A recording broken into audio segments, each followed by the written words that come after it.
কথাতেই আছে, ঠেলায় না পড়লে বেড়াল গাছে ওঠে না। দেখো আমার অবস্থাটাও ঠিক তাই।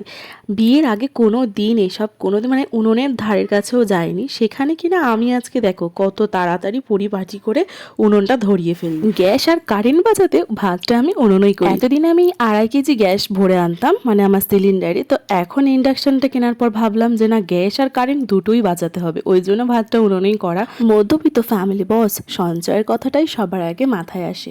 বিয়ের আগে জানো তো মা বলতো যে আমার কাছে এই যে এত অগোছালোভাবে থাকিস, বিয়ের পর আমি দেখবো তুই কী করিস। বিয়ের আগের এই অগোছালো মেয়েটা হঠাৎ কি করে বিয়ের পর এত পরিপাটি হয়ে গেল বলো তো। দেখো তো আমি একসঙ্গে এখন কত কাজ করতে পারি, কত জিনিসও গুছিয়ে রাখতে পারি, কিন্তু বিয়ের আগে না কোথায় কি থাকতো, কি রান্না হবে, কোথায় কিভাবে কি হবে, কোনো সময় সব হেডেকই নিতাম না। আচ্ছা, দুটোই তো নিজের আশ্রয়ের জায়গা, শ্বশুরবাড়ি হোক কিংবা বাপের বাড়ি, কিন্তু দুটোর মধ্যে এতটা তফাৎ কেন হয় বলো তো, এটা আমার জানা নেই। যাই হোক, আজকে সকালবেলা আমার আর বাবানের খাওয়ার জন্য করছি ওটস, তো ভাবলাম আজকে আমি ওর সঙ্গে একটু ওটসই খেয়ে নিই। আর তাড়াতাড়ি আজকে রান্নাটা করছি, কারণ বর বলেছিল আজকে সকালবেলা একটু মাছের ঝোল দিয়ে ভাত খাবে, কিন্তু না, তারা তস হয়নি, সে মাছ ভাজা দিয়ে ভাত খেয়ে চলে গেছে। তাই ফাইনালি এখন আমি আস্তে আস্তে ধীরে সুস্থে রান্না করছি, একদিকে বেশ ভালোই হয়েছে।